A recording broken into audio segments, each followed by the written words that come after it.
Welcome back, everyone, to another incredible episode of Chat with Dan here. For today, what can I say? We have here on the show. I'm already speechless, and we haven't even started the conversation. Imagine this. So we have Jessica again, which is always a pleasure, and we got Alys, also. Both badass here. What can I say? What better way to have an incredible, super badass day right now? I love it. And yeah, I also want to thank those who are tuning in. Thank you so much. If you're new to the channel, as I said, don't forget to leave a like, subscribe, follow. But also on the description below, you're gonna find all of Jessica and Alys social media. Let's follow them. Let's make them viral already. Hashtag Team Jessica and hashtag Team Alys.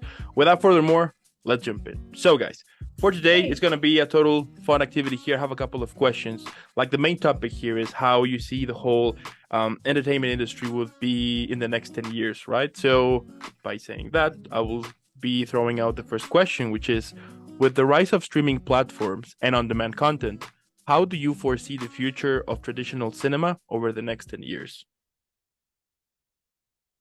Yeah. So I was just doing a little bit of research, and interestingly, I think cinema is still very vibrant. I think studios still get this sort of revenue stream from cinema that's very strong.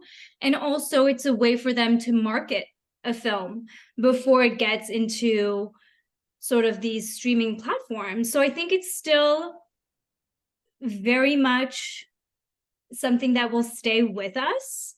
I think obviously in terms of like experiences, being in a movie theater next to people, feeling that energy is incredible. And people, the audience loves it.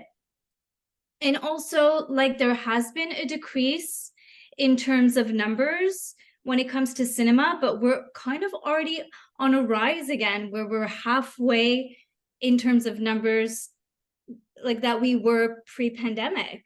So, there's a rise in terms of trajectory. And so I think it's definitely here to stay. Yeah, like I would have to agree. And I think there's something to be said, kind of like Jessica touched on, about that communal energy that you can't get when you're sitting at home on your couch, that shared experience of having those exact same emotions while you're watching the same thing on this giant screen that everybody else around you also is experiencing at the exact same time. Like, that's the magic of humanity. And I don't think we're ever going to stop wanting that completely. I also think that in the future, we have started to sort of eventize going to the cinema. It used to just be the movies. Now you go for dinner. Now you grab drinks at the cinema. Even for Barbie movie, everybody showed up, myself and all my girlfriends included, fully pink outfits. They're doing the Eras tour at the cinema. It's going to be the same thing, girls dressing up. Like, it is an event.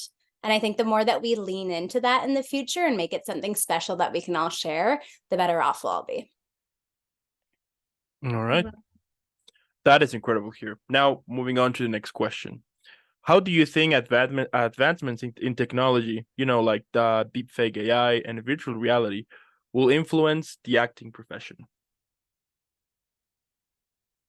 It's scary. Like, we would be lying as actors if we didn't admit that it is a little scary. Like, somebody owning your image, whether with your consent for the rest of eternity or without your consent, and using these deepfake AIs without you even saying that's okay, which has happened to celebrities. I read something today about Scarlett Johansson. Someone took AI of her and used it for advertisements for an actual company, and she's suing them now.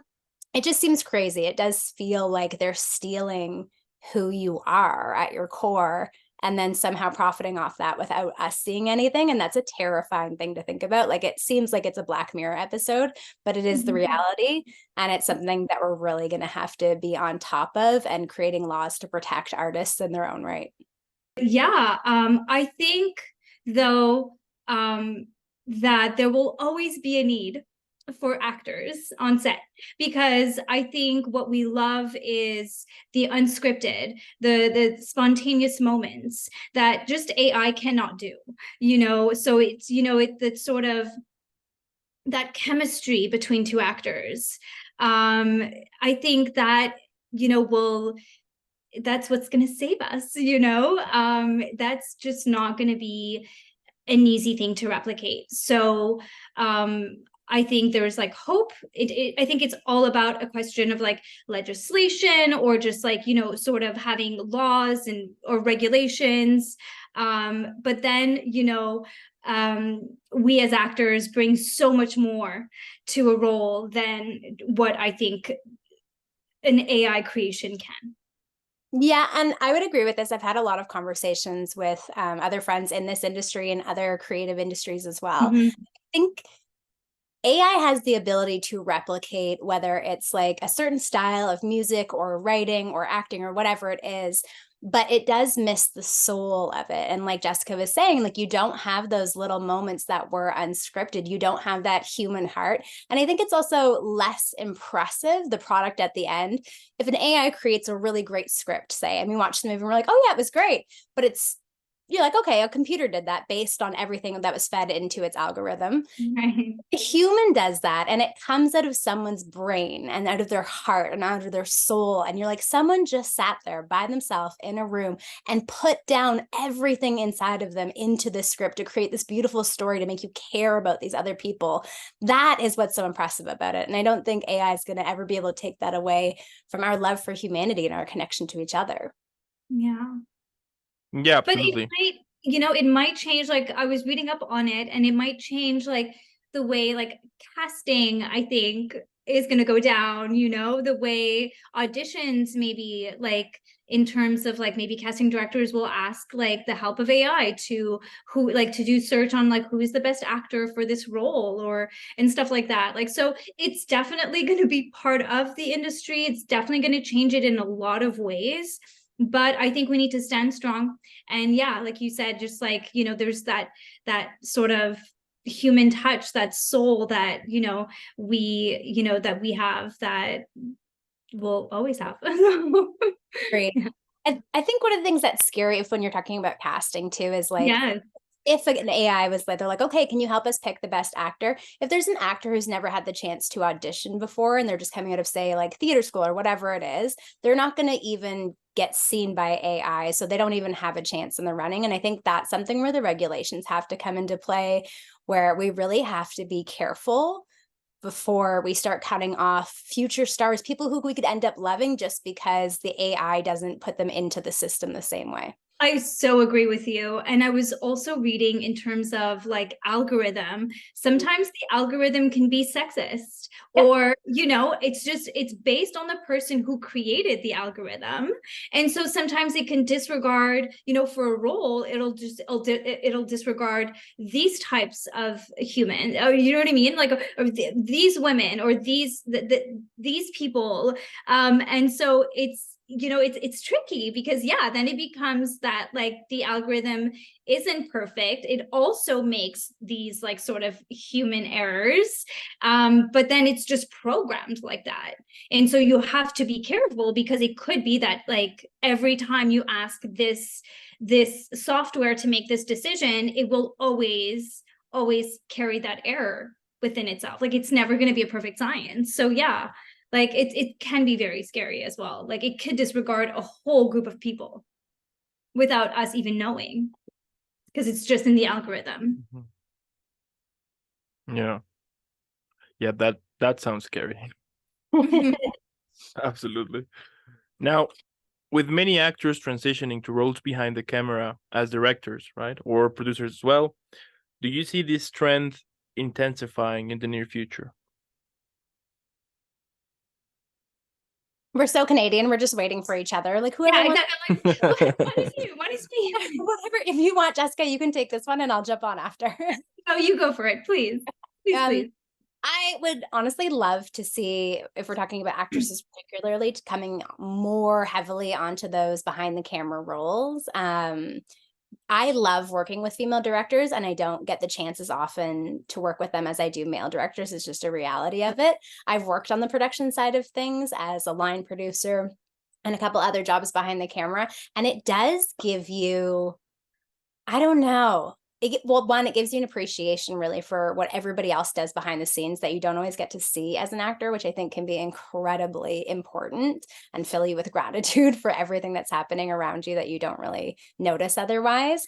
And I think that there's something to be said for, like, especially the director role of having more of a control over the way that your audience sees the story. There's something beautiful about that and the way that you want to tell the story.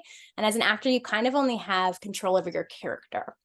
And so I can totally understand why, myself included and many other actresses, do want a little more control and want to share their version of the story with the people around them. So I hope that they do. I hope that we all keep going for more behind the camera jobs. And I think in the future, like, we're going in a direction where people aren't just doing one thing anymore. It's not like you're just an actor or a celebrity is just a singer anymore. People are multifaceted, and they should be able to chase their dreams on several different levels at the same time if they can.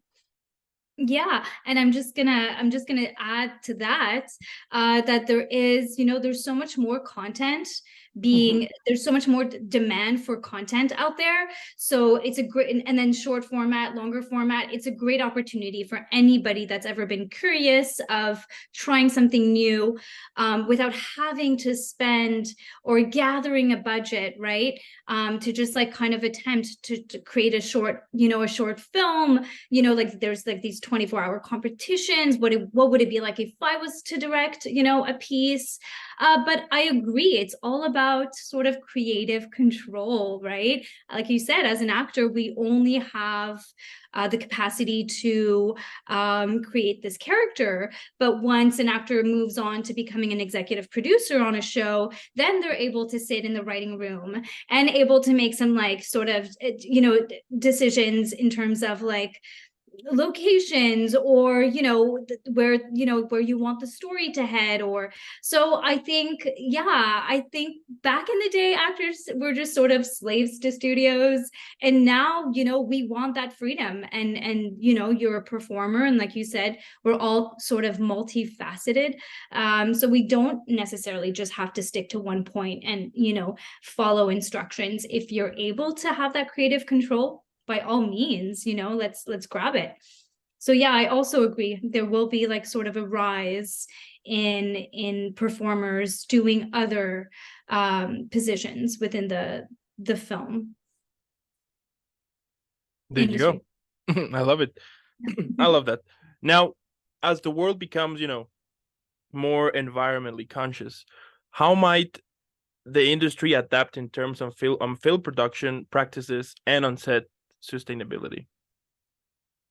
Yeah, I mean, I think we've both been on sets before, and there are many things that a production can do to become just environmentally friendly. We were talking about water bottles, the way food is being, right? That's why I'm like, if you've been on a set,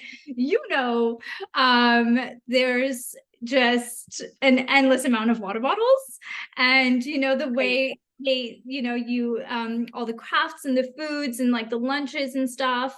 I know there are productions now that sort of kind of try to offset their like carbon footprint in ways. There is a premium to be paid for it, but I think we're definitely going to be able to find a way to be cost efficient about it. Like, yeah.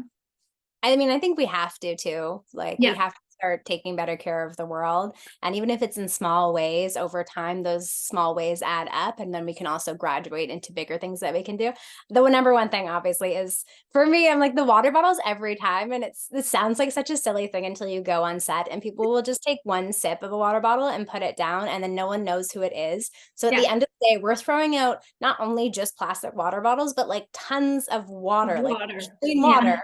That we also shouldn't just be throwing away. So that's like a huge issue. And then craft services, all the to-go stuff, we can obviously use biodegradable takeout containers, forks, knives, cutlery, like the plates, everything, if we wanted to, is going to cost a little bit more in the long run. But even as an actor, I would be like, I would take a hit and rather have that kind of stuff and no trailer than have a trailer and have us just kind of being a little bit less environmentally friendly. There's a lot of ways that we could do it, but I think that's the most obvious and probably the smallest ones that are most manageable at this point in time when we're first starting to tackle it. Okay. Okay. Now, do you anticipate a shift in the type of stories and narratives that will be popular or prioritized in the next decade? I mean, I do think so. I do think so, especially with like all this, talk of AI. I think in terms of narrative, there's going to be more like sort of survival movies, like, I think sort of just I think we're seeing it already with like Dune and stuff like that. There's like a new show on Apple TV. It's called Ascension, if I'm not mistaken. Oh, don't quote me on that. But I think, yeah, there's going to be a particular interest. I mean, there's always been, but like in terms of like survival movies, of yeah, I don't know. I mean, none of us really know. That's the other thing too. Yeah. It's like a magic 8 ball that we're like, well, I know what's going to happen. We're all guessing.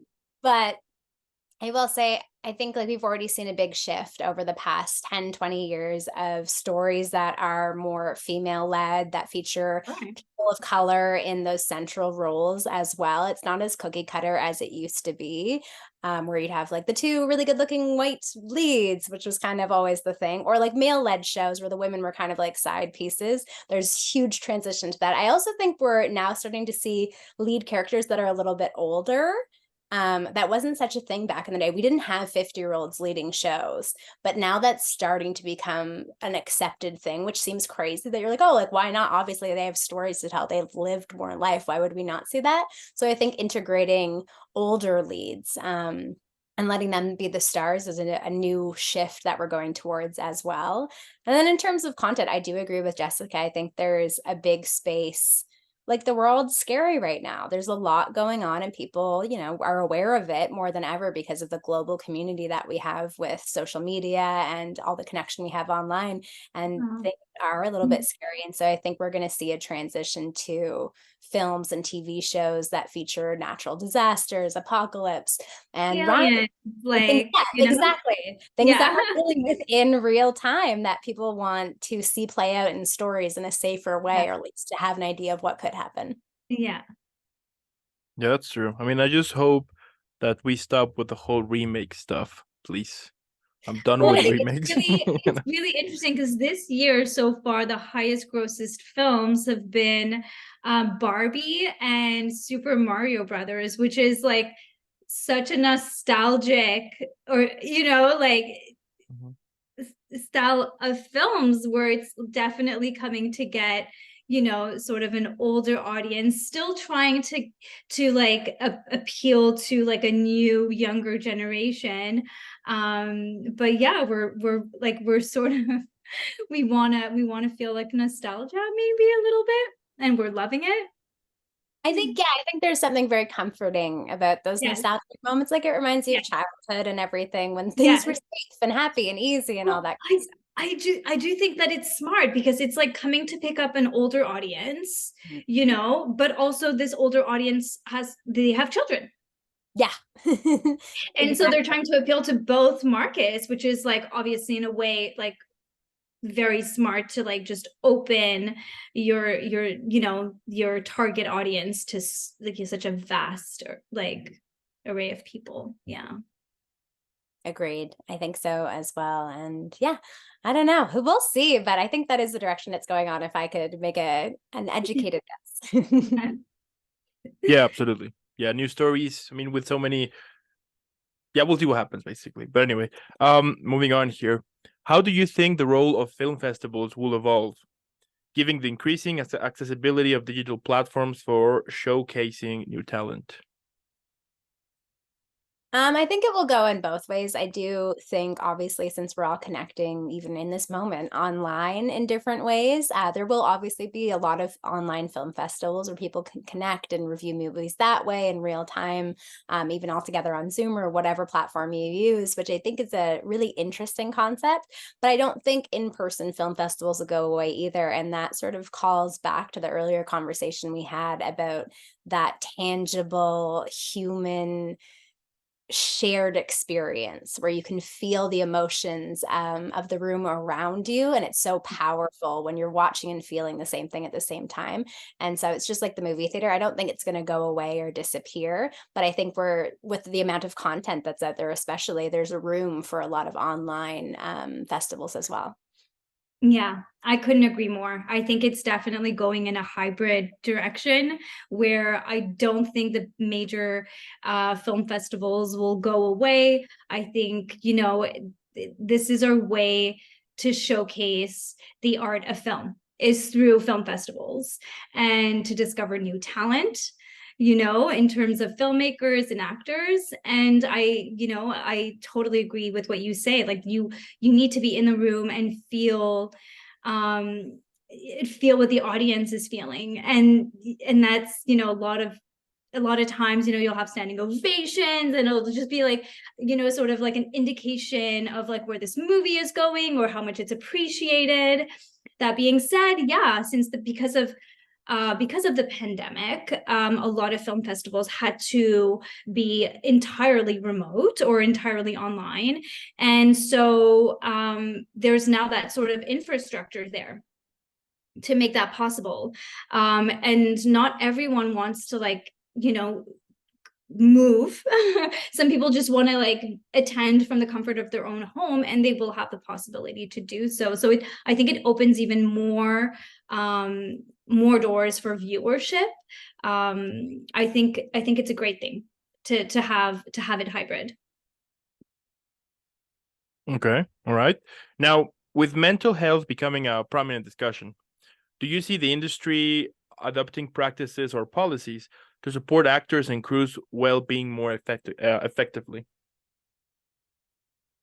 Yeah, I do. I do think that it's relatively new, but now they're offering sort of therapy sessions on set and outside of set for both cast and crew members. And I think it's been really beneficial. Working on set is long hours, it's exhausting, and there's not much of a turnaround when you're doing like a film. You don't have like days off to like sort of just have a little bit of rest. So I think it's a new thing that it's being offered, and I think it's a great thing that it's being offered. But yeah, I've read about like therapy sessions both on set and outside of set. So if you just need some help or just some guidance, you have the tools. Production is offering you those tools to get help, which is amazing. Yeah. And I think I even remember during COVID, there was an offer from ACTRA where you could go and speak to a counselor just to help with your mental health in that regard. And that was sort of the first time where I was like, oh, we are seeing a shift. And that was really amazing. I mean, I wish it was for all industries. I wish everybody could have that access and there was enough money or availability so that everybody could have access to mental health care if they wanted to do so. But like, as Jessica said, we are so lucky to work as actors and to work in this industry. It is a dream job, obviously, but that's not to say it's not without its problems, and it's not hard, and you're not doing 12-hour days, whether you're cast or crew or production. And yeah, you don't have a lot of downtime, or depending on the role, it can be pretty emotionally exhausting, depending on your character could have sexual abuse or like a million other things that really do weigh on your mental health. And to not have someone to turn to after that, I think has been detrimental in the past. And I think it's fantastic that we're starting to integrate it more as part of the whole production process. And I hope it continues. I hope it just gets offered more and more to anybody who needs it across the board. Okay, all right. Now, how do you feel about the rise of short form content? You know, like what we see on TikTok or YouTube. Do you think that this will influence the type of content produced or the length of the film shows? This is a tricky one. I have literally nothing against it. I think it's not good or bad. Like most things in the world, it has pros and cons to it. It's not necessarily a good thing or a bad thing, because it's great that we're having more creators who don't necessarily have the funds or the access being able to create their own content online, which I think is beautiful, and it's giving a lot of people a platform that they wouldn't have otherwise.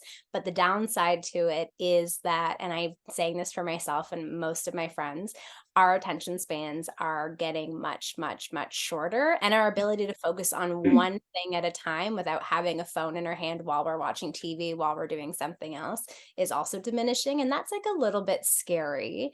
And the movie industry, like any industry, is here to make money. So I think that as people's attention spans and focus sort of decreases, they're going to have to change the content in order to meet those demands.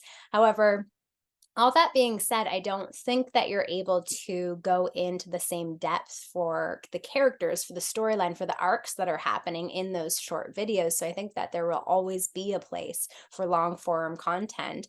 And I think that as you get older, you tend to appreciate that sort of long form content as well. So I'm just hoping that this new generation that is mostly online on TikTok and everything else grows up. And as they do so, they start to appreciate the longer form as well, because I think there is space for both. And what I find interesting is that so a lot of these newer blockbuster movies are actually really, really long. Like the Christopher Nolan movies that are 3 hour long, and these Avenger movies that they literally have to make in two parts because there's 6 hours of footage or 6 hours of film.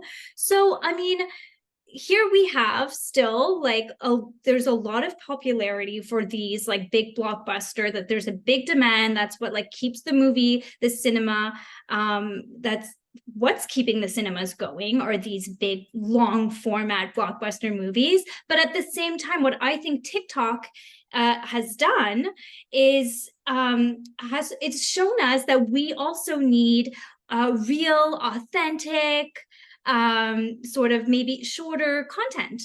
And so I do think there will be space for films that are just a little bit more concise, smaller, of smaller format, but still that has that relatable, authentic content that makes TikTok and YouTube so popular. So I think we'll have both. Yeah. I think there is room for both. And I think people have the capacity to enjoy both. And it depends on your mood. Sometimes you do just want to not mindlessly, but I only have 2 minutes here where I want to watch a couple little things, or I want to learn how to do something or whatever it is. And TikTok and smaller content is great for that. Or you're I just want to watch something in half an hour and feel something. And that's great. And I think that there should be content that's created specifically for those moments. And then again, like we said, if you eventize something like those Marvel movies or those big blockbusters that are a little bit longer, people will still go and see them. And that's also why I think cinema is a great thing, because when you're in the cinema, it forces you to completely focus on what's in front of you. Phones are away. You don't have tablets sitting nearby. And I think those are the moments where those long format really do benefit from that in theater personal experience. And then there's some movie directors that like Nolan, like Denis Villeneuve, who demand actually that their films be shown in cinema. It's a demand. Actually, that's what it is. They demand that their films, they will not, they will not create unless it goes to cinema. So, that's nice. Thank you to those film directors for keeping, that flame going. Yeah, I saw Oppenheimer on IMAX, and it was the most mind-blowing experience ever. So yeah, I totally agree. It was amazing. So yeah, I do think as well that there is a space for both. I mean, we need both somehow. So yeah.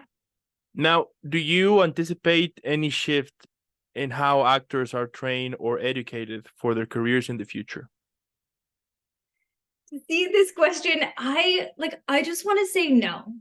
I want to say in a way like, yes, probably everything changes, everything shifts, but I think I think whether you want to be in a 6-minute video or a 6-hour movie, I think you should hone your craft to the best of your ability. You know, I don't think that now that there's short format, that that's a shortcut. Oh, well, you know, now I don't have to train. I could take a couple of classes and call it a day. I'm an actor. You know, yes, there will be more opportunities, more roles, you know, and more chances. But I'm like such a believer in being a well-rounded, well-trained actor. I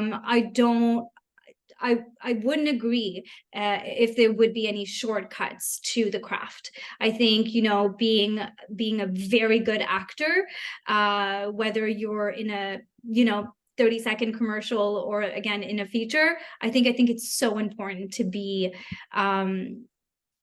you know, just to be trained and to really hone your craft. I don't know. And it's interesting too for actors, especially because there isn't a linear education system for us. Like there never has been. You don't have to go to theater school. Theater school is great and really helps some people. But if you want to do one-on-one coaching and do like 1,000 hours that way, it's just as helpful. Absolutely. Do workshops. And I just don't think it is going to change because of that, because we already have so many options in terms of education available to us to sort of fit whatever works, that we're going to continue in that direction. And there's going to be the same, if not more, options for them to learn. But I do think, as Jessica said, that you have to put in the time, and if you're not getting on-set experience yet, you have to put in behind the scenes. Like 90% of the work you do as an actor is supposed to happen before you even show up to set. And so that's on you. That is the onus of the actor and the artist to be putting in that work behind the scenes to become the best version of themselves that they can be once they're in front of the camera. And I think everybody benefits from education. And if you really love it, and if you're an actor, you really should, because it's very hard. Then you're going to want to get better, and you're going to want to learn. Yeah. Okay. Now, as global politics and social issues become more intertwined with entertainment, do you see actors taking on more activist roles in the future?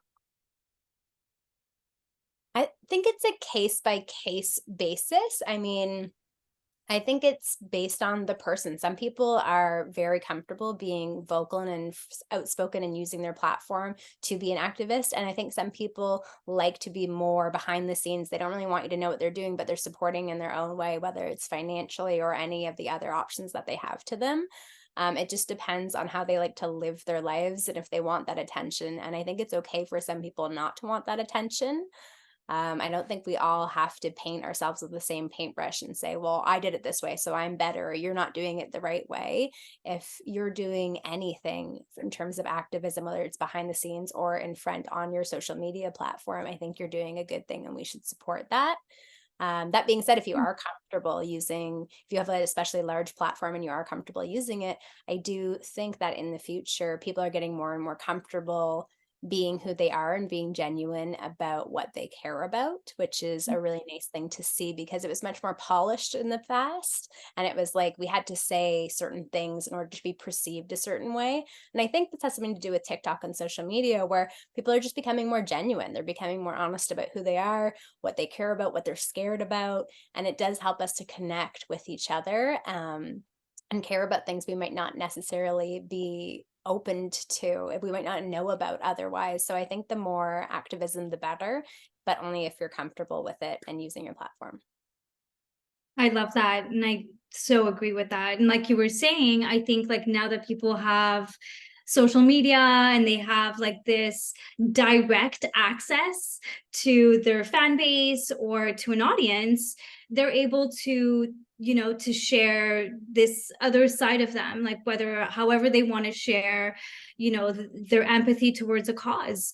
I think it's just like broadening like the audience for some.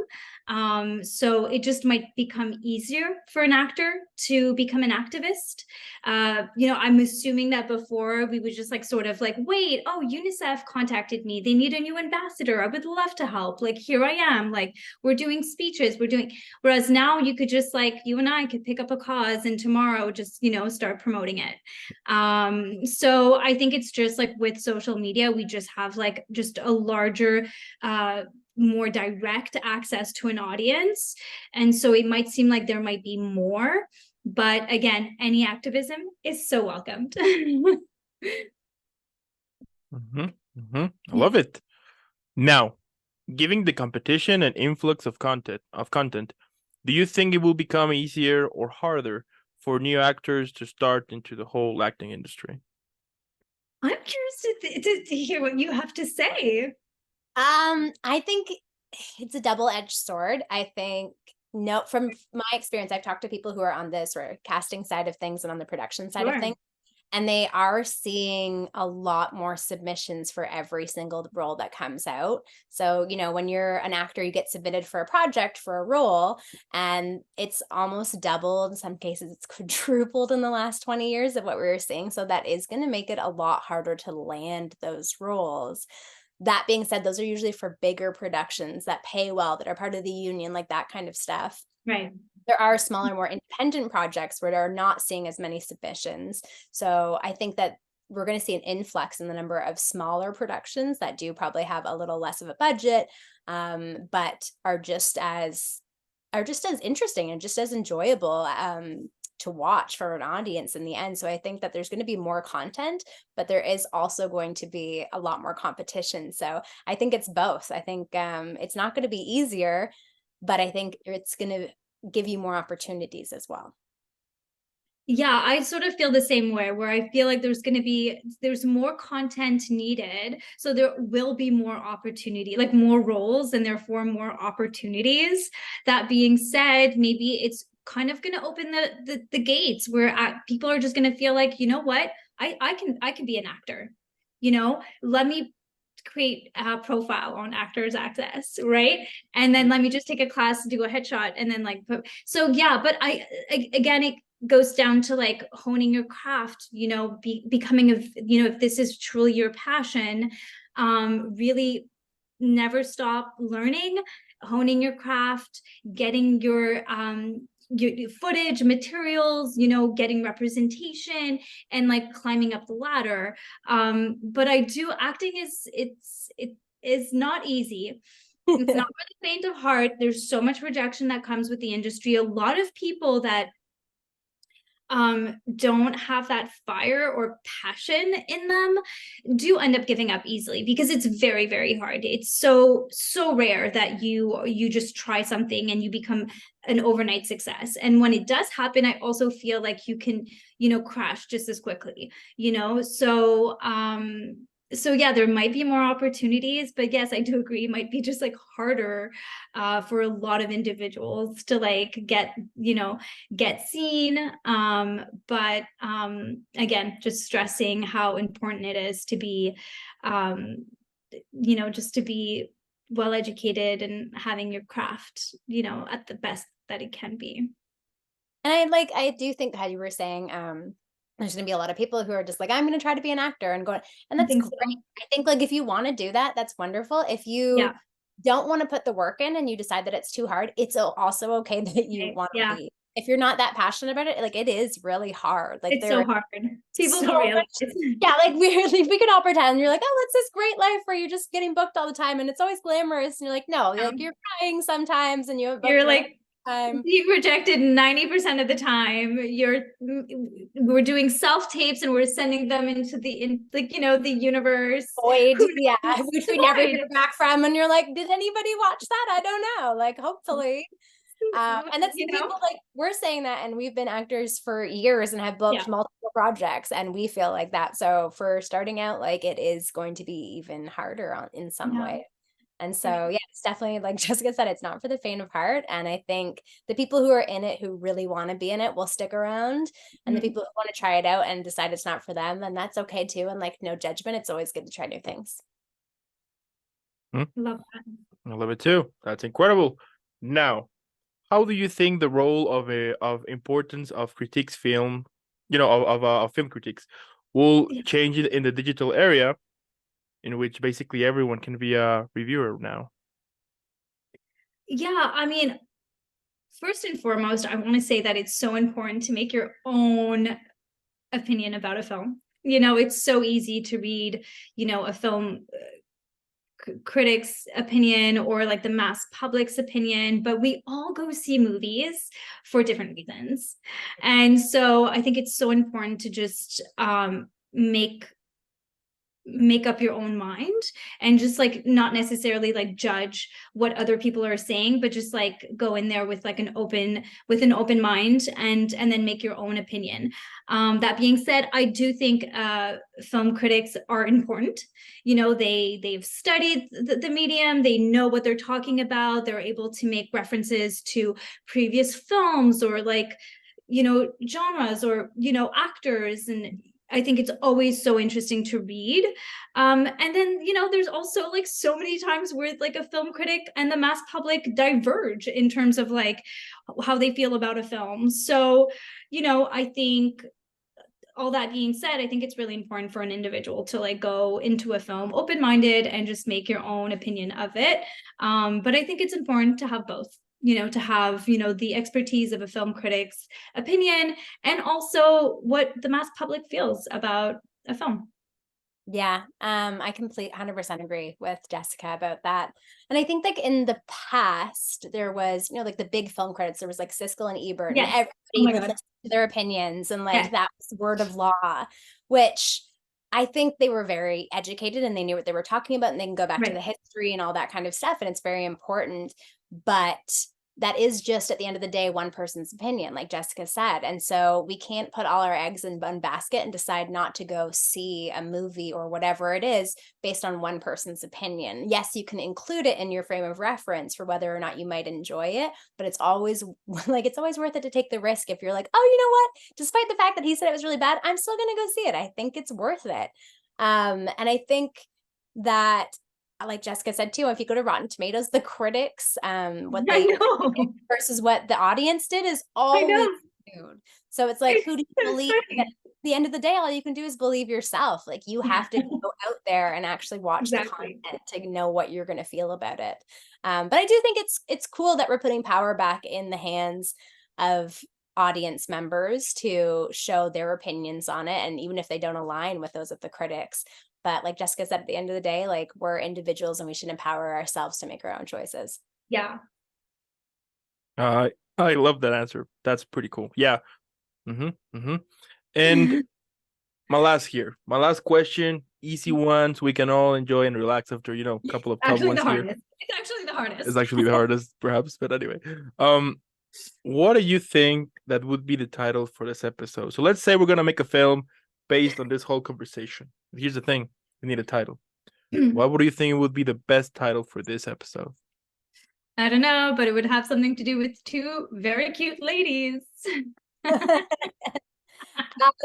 I mean, like, it's too long of a title, but I would say I wish I had a magic 8 ball, because we keep talking about what's going to happen in the future. Yeah. And the truth is that we can only guess. None of us really know. And like, if the pandemic taught us anything, it's that, the world is chaotic and you never know what's around the corner, and you kind of have to be prepared for anything. So it'd be a disaster movie for sure. And something along the Survival. yeah, we're going to survive. It's okay. Yeah. And you have two badass female characters for your leads, so we're doing well. Yeah. That's what I would say. I wish I had a magic 8 ball. I'm with her on this one. Okay, that's pretty cool. I'll take it. Yeah, tell me what you have. Me? No, Dan. What is Dan think? Thanks. Yeah. I hate when they turn that question to me. Yeah, I like that one. That sounds good. Yeah, I'll take it. Guys, we can shorten it. We can work on it. Okay, then perhaps let's see here. Maybe. So the thing that that sticks in my head is two badass actresses, right? But We'll take it. But I need something. But there's something else. There's something else on that. It needs like a punchline, something to finish strong. So I'm still thinking like what to add to that, or like what do you think we could add to that one, or what would be the real? Yeah, what could be the right one for this? I mean, we can all come back in our next interview, which obviously there'll be one because we're amazing together. Agreed. Like I feel like I know you, or You your look face. very familiar. Yeah, your face looks so familiar. Dan told me you're Canadian as well. Yes, yes, yes. Where are you based? Ontario, like Toronto. Toronto. Okay. I'm Montreal. Oh, nice. Okay. So I'm French, so I kind of always want to apologize because sometimes I'm like look for my words. French is my first language. So but yeah, no, I lived in Toronto for 4 years. I loved it. But I lived downtown for 10 years and now I live out like an hour east in the country. Good. Yeah. I mean, Yeah. I miss nature a little bit. But Toronto's a great city otherwise. Yeah, definitely. So do you we're gonna start it like maybe I'll just keep my questions for I'll add your Instagram and yeah, we can chat on there. Conversation going. So what do you think about this title? While you were chatting, I got this idea. What about two amazing ladies talking about the film industry, or two amazing ladies talking shop about the film industry, or two amazing ladies? Aw, I love the emphasis on it. Or two amazing ladies, or two amazing ladies.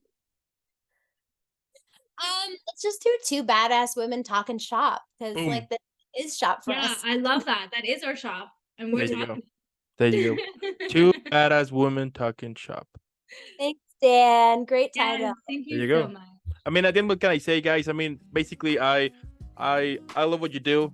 It's it's inevitable not to feel inspired every now and then. Whenever like I will check on what you're doing here and there, you know. And I do think that what you do, it's really impressive. It's super badass the fact that you guys are following your passion. You know, we know it's a real pain in the butt sometimes, and the fact that you manage now to keep doing it, and perhaps a rejection might hit every now and then, but you still keep moving forward. I mean, that's incredible, and I think that's a living proof for everyone around who either is listening to this or watching this to be like, hey, if they can do it, I can do it too. Perhaps in the acting or music or whatever, you know, the message is go follow your passion, and I love what you do. It's incredible. I also want to thank those. Heart. Yeah. And I also want to thank those who stay throughout this whole episode. And make sure to go follow Jessica and Alys like right now. I mean, you already know why they're both super badass, so go follow them. As I said at the beginning, let's make them viral. You know, it's let's do it like right now. Hashtag Team Jessica and hashtag Team Alys. And again, guys, thank you so much. Keep killing it, keep rocking, and I'll see you in the next one. All right. Good. Bye, everyone. Bye. Bye.